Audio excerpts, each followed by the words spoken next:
Hello. All right, guys. Let's see who's going to be popping in today. Yes, it is a new day. Look at Tolly and Christina and Lisa. Everybody's here today. This is so rad. You guys are awesome. Ho, what is up? Tattoos by Jenna coming in from San Diego. If you guys can hear me and see me on YouTube or Periscope, throw in a comment. Let me know. Let me know that you're live. Bowser, once again. What are you making a habit of this? Jaron Allen, how you doing, buddy? All right. I'm really excited today, guys. It is a new month. It is a new week, and it is a new dawn. Yes, buddy. Yes, Jaron. Good morning. Let's see here. If you guys can hear me over in YouTube and Periscope land, shoot me a message. That lets me know you're over there as I try to figure this out on my own, just to see if you're popped up here. All right. So, guys, it's night over here. Right on. Jenna, I bet you did. And so it begins. All right. Get ready, soldiers. Okay, guys. So let's go ahead and get to it. Here's the thing. I'm going to come on here every weekday morning and I'm going to run my mouth. And there are going to be things that you guys do not agree with me with.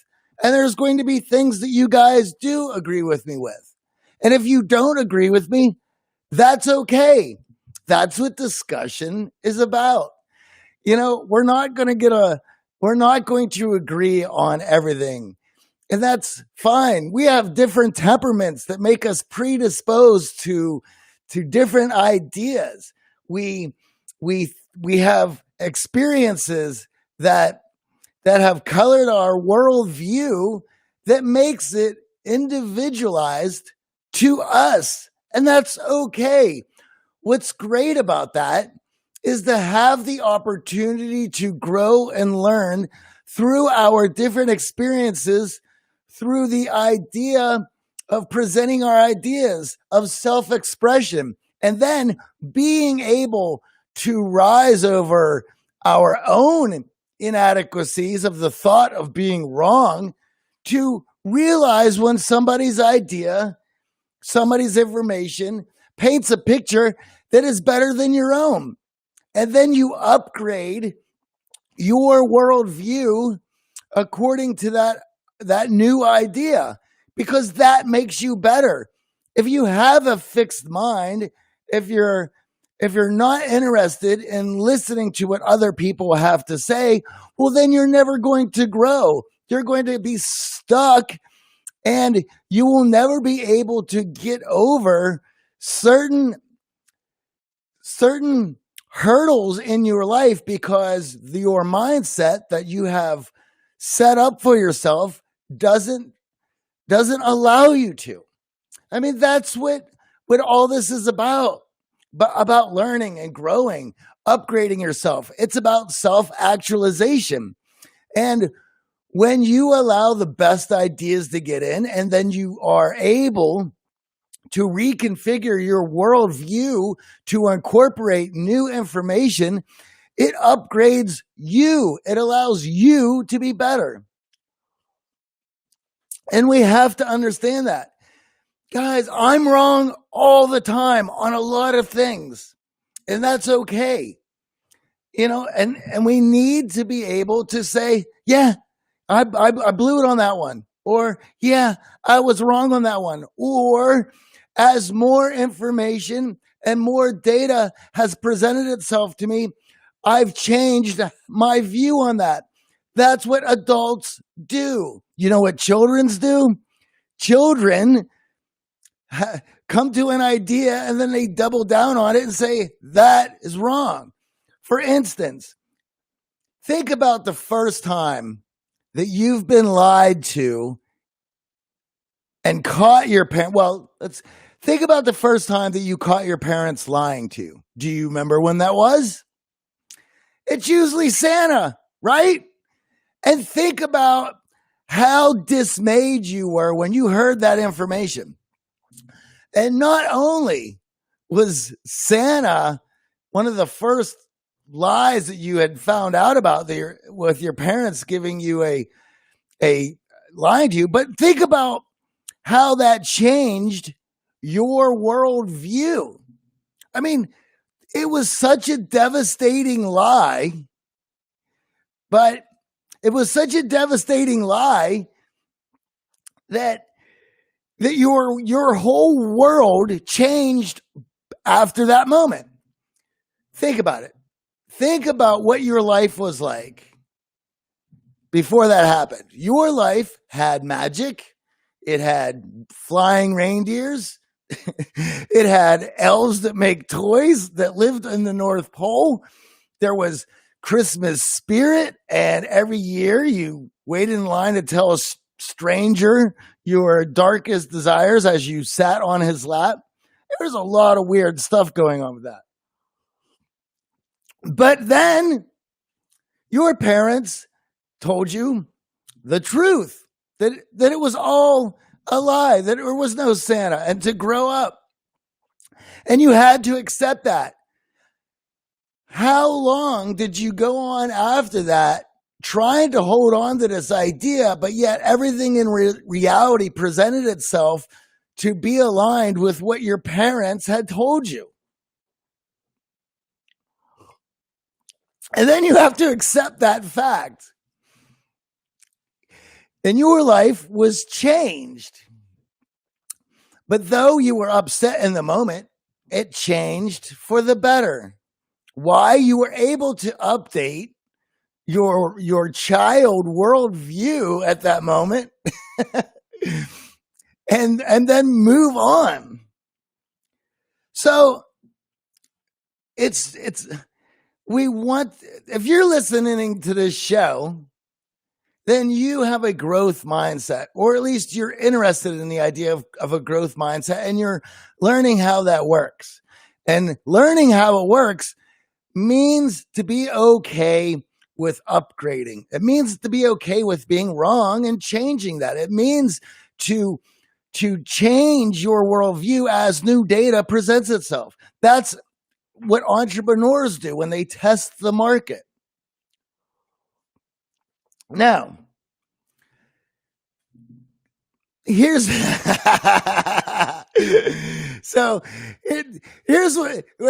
why I'm bringing this up.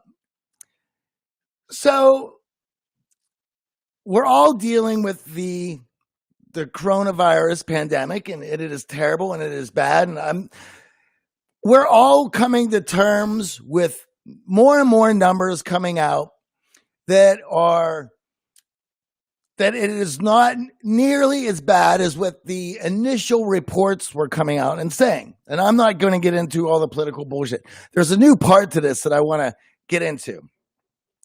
And as our fear starts to wane and people are starting to go out, they're starting to think about life after this, they're starting to think about getting back to work.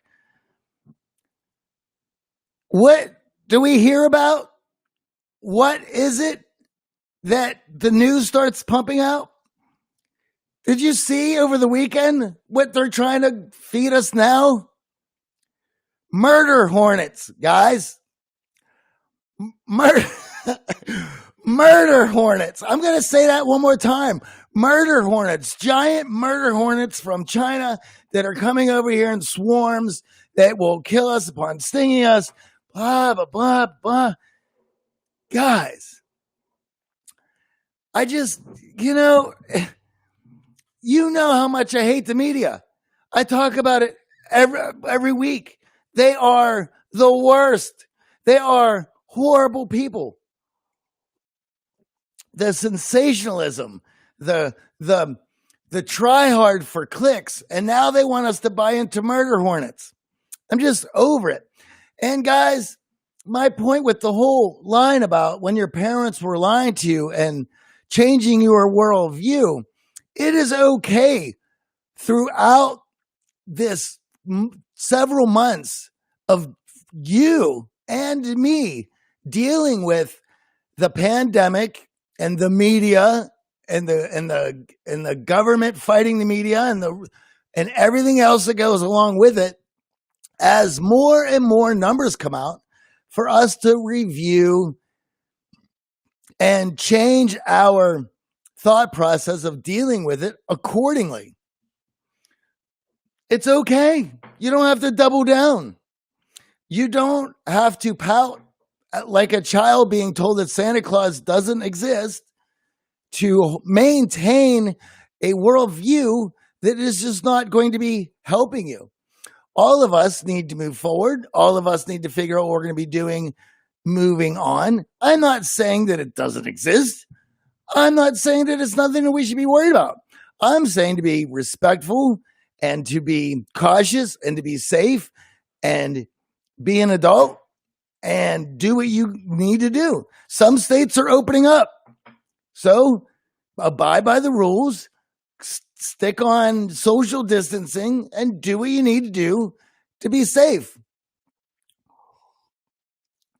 I have seen, yeah, Estefan, that's right. Look at that, guys. Estefan says it. It is true. The Marine Corps is prepping on how to defeat murder hornets as we speak. See, guys, that's what I'm talking about. It is now time to turn your attention towards murder hornets. We forget about the pandemic, guys. It is now murder hornets. You don't leave your house. Forget about paying rent and working and living your life, because now you have to deal with murder hornets. You've heard it here from Estefan, who's a Marine. So, that's...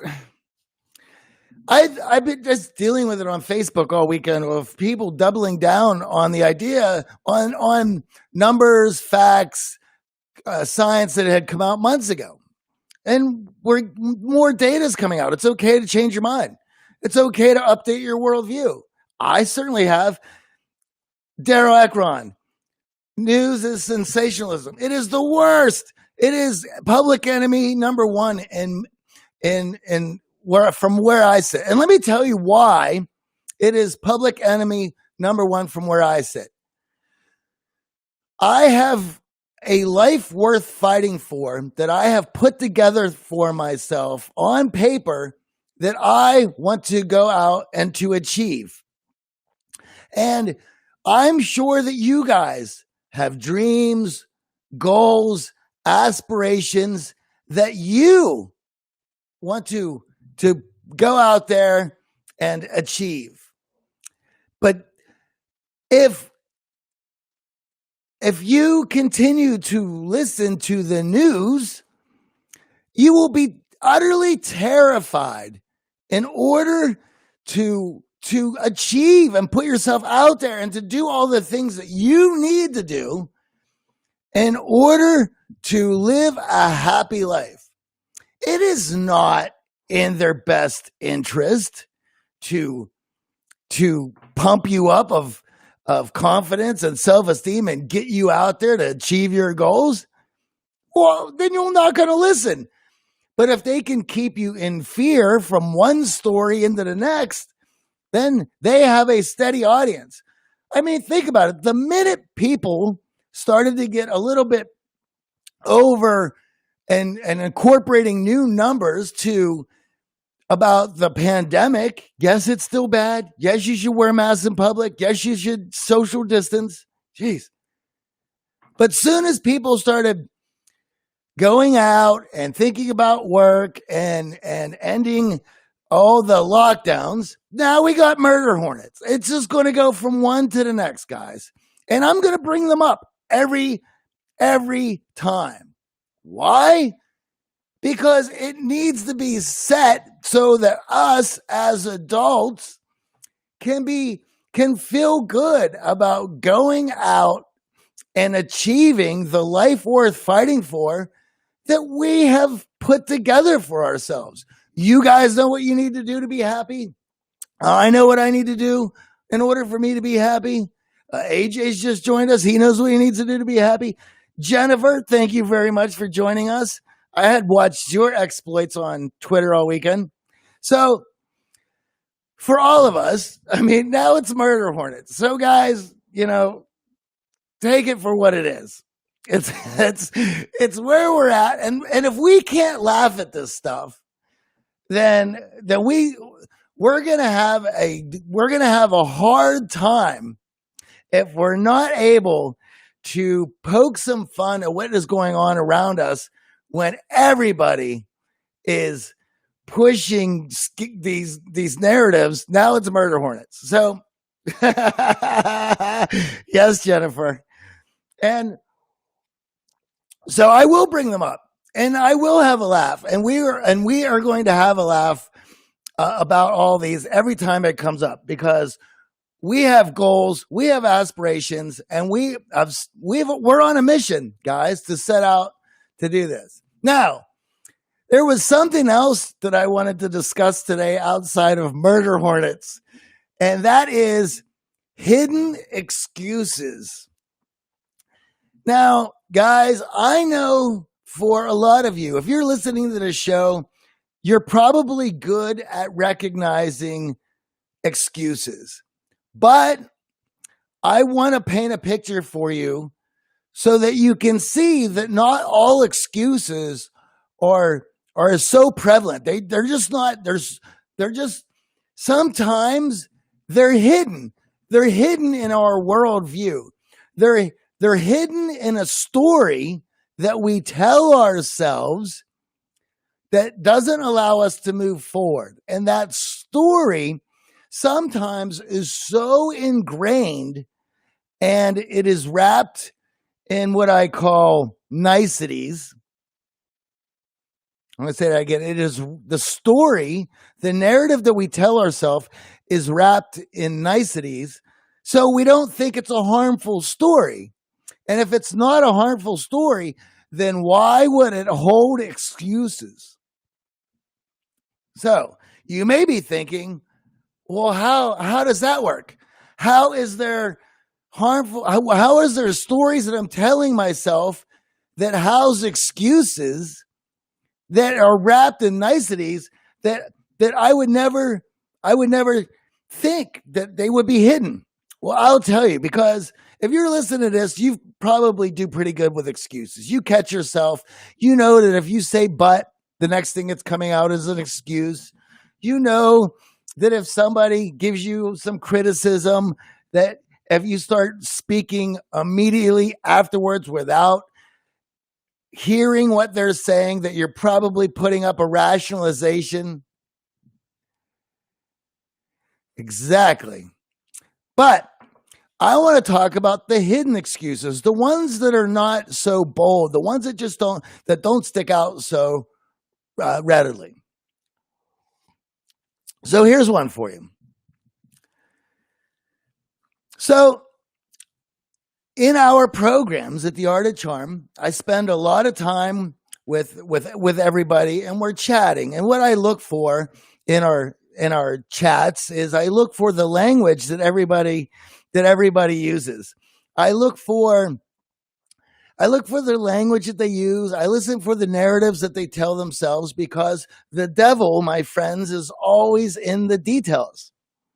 Now, there was a young man who grew up in a solid upper middle class family, and he was, for that fact, he had a privileged upbringing, and I mean that in the not so PC term. I mean, in the woke term. I mean that in he was able to do whatever he wanted growing up, and because of that, he not only did he grow up in a household where he would admit that he was spoiled. He was always given opportunities, and anytime he wanted to do something new. Hey, I want to learn guitar. Parents bought him a guitar.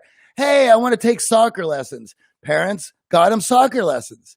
So he grew up in a very nice household, but was never held to any of the things that he wanted to do.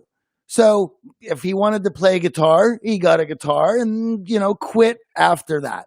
If he wanted to play soccer, he played soccer till he got bored, and then he went on to the next thing.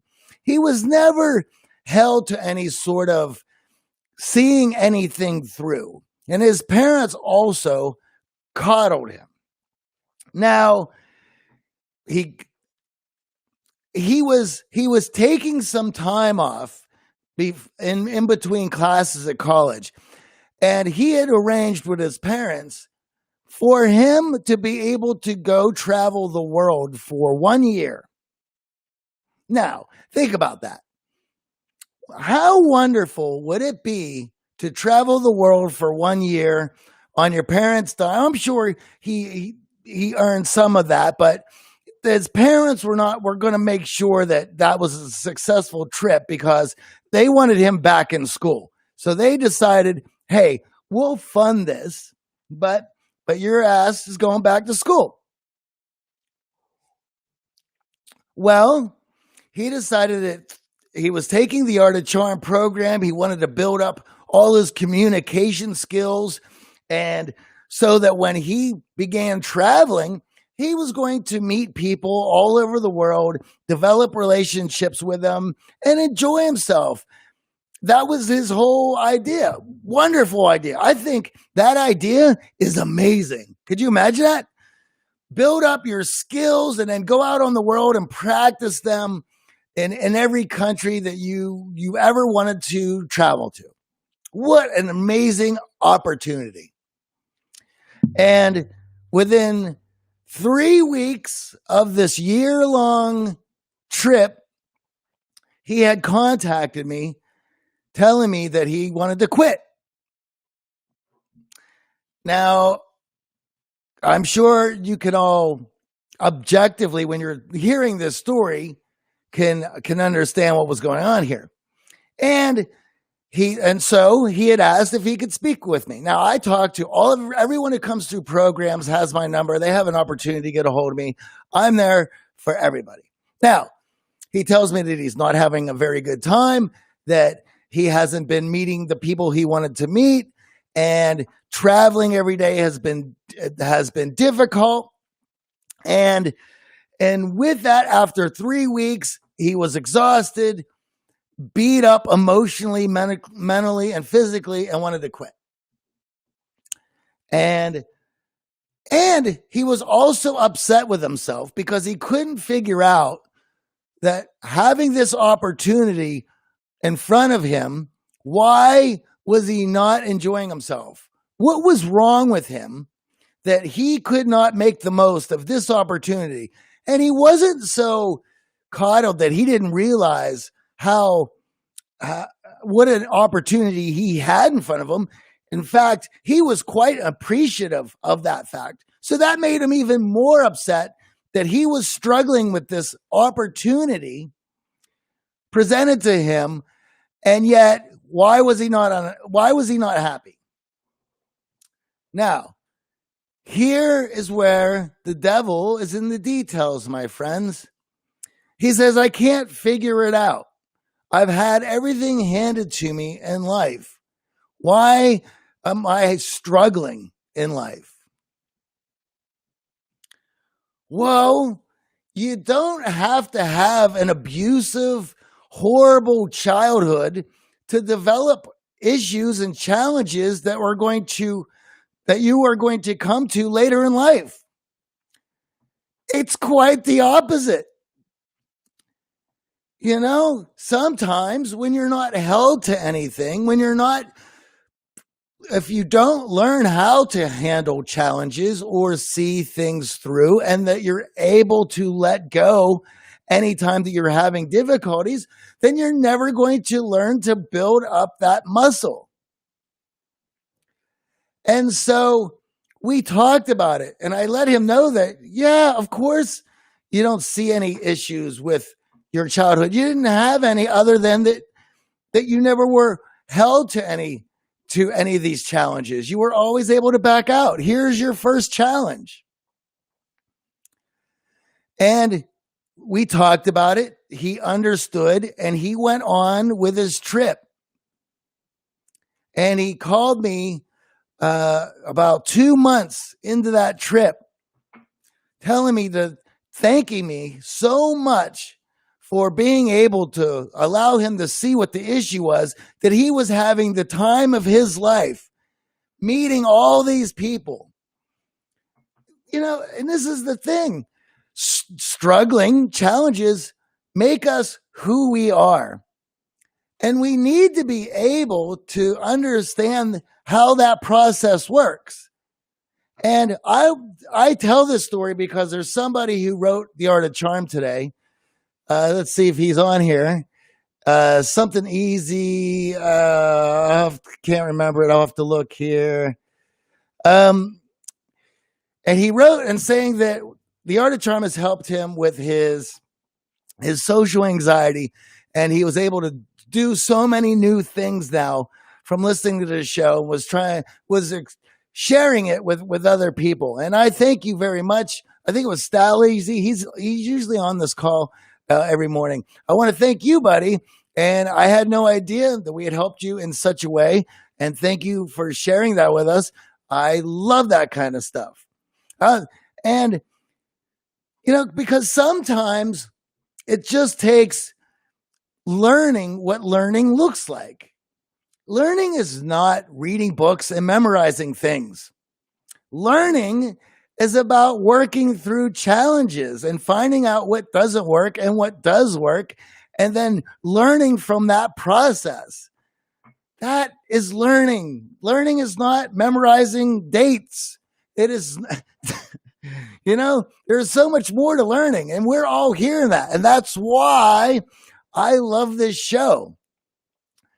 And so one of the things that made this journey great for this young man was he came through The Art of Charm because he wanted to learn all these communication skills. And then he put himself out on the road and was having trouble with them. These skills are not something that you just read in a book and you turn on. These are skills that you practice and learn and build up on a daily basis. And the sooner you get started and the sooner you start having fun with these tools and these skills, the more fun life becomes. And the closer to your life worth fighting for you can get. And we cannot allow the media to make us scared and beat us up and keep us in our houses. And we can't allow our upbringings to hold us back without letting us to go forward. It's about putting together a life worth fighting for and going out and fighting for it a little by little every day and working through the challenges that make life fun, that allow us to upgrade and learn and mold a worldview, and it allows us to connect and help others on that same journey. So guys, with that, there's some hearts. Look at that animal. We got some hearts. So guys, if you want to learn and build up those communication skills, if you want to check out some super awesome stuff, we put them all together in the Art of Charm Communication Accelerator for you guys. From all of our programs, online and live training, from all that most accomplished experts in communication that we've interviewed over the last 15 years. It is in the link tree on Instagram. It is in our Twitter bio. It is in the description of YouTube. Check it out. It's the Art of Charm Communication Accelerator. Check it out. Let's talk about some of that stuff. Now, let me go through here and see who's got to say hello. Daryl Akron, a couple decades ago, they were called Killer Hornets. Media renamed them, hoping people wouldn't remember. Yes, that's right. They renamed them. They had to come up with a scarier name. Now they're Murder Hornets because Killer Hornets were just not scary enough. Oh, that's what you needed to hear today, Sylvie? Build a life worth fighting for? Absolutely. It is a life worth fighting for. All right. Hello to you, Christina, tattoo by Jenna. Thank you for joining us today. Hippie of Hills, so it begins. Ready, soldiers. You guys are rad. I can't wait. We got plenty of great stuff to talk about this week. Only 14 strong. Hey, they were coming in and out. Tally, I'm sorry that I bursted your bubble on Santa, but somebody had to do it. All right. So true. Oh, yes. Estefan, thank you for coming in today. People say, spread fake news on your show. That's right, buddy. Control the narrative and you control the people. Yes. The best thing I thought of pandemic is mental health is absolutely minimize the amount of news. Yes, 100% Nolene. That stuff is toxic. Yes, excuses. See what's underlying behind the excuse. Sometimes they're hidden. They're hidden in the details. What made those excuses hidden? Hidden in the same sense that the excuse was hidden behind privilege? No, what I'm saying is it was hidden in a narrative of that a wonderful, warm, incredible upbringing where you couldn't ask for a better upbringing. So because he couldn't see where that upbringing was wrong, it was the best upbringing. It was the storybook upbringing that he couldn't see that how much that lifestyle that he grew up in, his environment that he grew up in, was holding him back. That's where the excuse was hidden, my friend. So I feel free. All right, guys, thank you very much. I will see you all here. He was in a bubble. All right. Yes, absolutely, Tully. All right, guys, I got to go. I got a million things to do today, but you guys are awesome. Check out the Communication Accelerator. Let's chat. I'll see you guys this week. See y'all.